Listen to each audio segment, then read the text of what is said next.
Hi friends, welcome to our channel flavour station and vlogs. Today మన recipe వచ్చేసి mango kulfi. దీనిని ఎలా తయారు చేయాలో ఇప్పుడు మనము చూద్దాం. ఫస్ట్ 2 మ్యాంగోస్ని తీసుకొని వాటి పై పార్ట్ని తీసి లోపల ఉన్న పిక్కల్ని తీసివేసి పక్కన పెట్టుకోవాలి. పిక్కలను తీయడం కొంచెం కష్టమే, కానీ మ్యాంగో బ్రేక్ అవ్వకుండా స్లోగా తీసి వేయాలి. పిక్కలు తీసేసిన మ్యాంగోస్ని క్యాప్ క్లోజ్ చేసి పక్కన పెట్టాలి.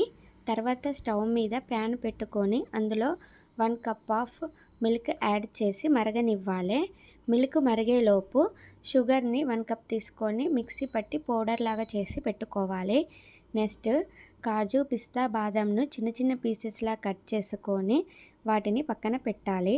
తర్వాత మనం మ్యాంగోస్లో లోపల నుండి తీసిన పిక్కలకున్న గుజ్జును తీసి ప్యూరీలాగా చేసి 1 కప్ పక్కన పెట్టుకోవాలి.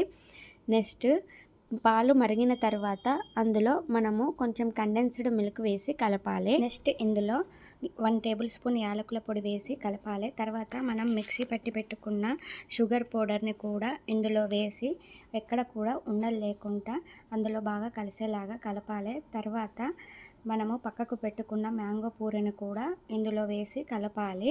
ఇది దగ్గరికి అయిన తర్వాత ఇందులో మనము పీసెస్లా చేసి పెట్టుకున్న పిస్తా, కాజు, బాదమును వేసి కలపాలి.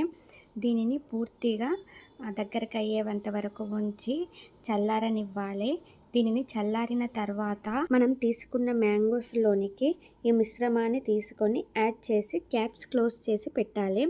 నెక్స్ట్ దీనిని ఫ్రిడ్జ్లో పెట్టి నైట్ ఉండనివ్వాలి. మళ్ళీ నెక్స్ట్ డే తీసి వీటిపై క్యాప్స్ తీసేసి మ్యాంగో పైన పొట్టును తీసేసి దీనిని పక్కన పెట్టుకోవాలి. ఇళ్ళల్లో పెట్టగా మిగిలిన మిశ్రమాన్ని మనము ఒక గ్లాస్లో కానీ ఐస్ క్రీమ్ ట్యూబ్లో కానీ వేసి ఫ్రిడ్జ్లో పెట్టుకుంటే కుల్ఫీలా చాలా బాగుంటుంది. 1 టిప్ చెప్తాను. మ్యాంగోస్ పీల్ చేసినప్పుడు కూల్గా ఉంటుంది కాబట్టి చేయడం కొంచెం కష్టమవుతుంది.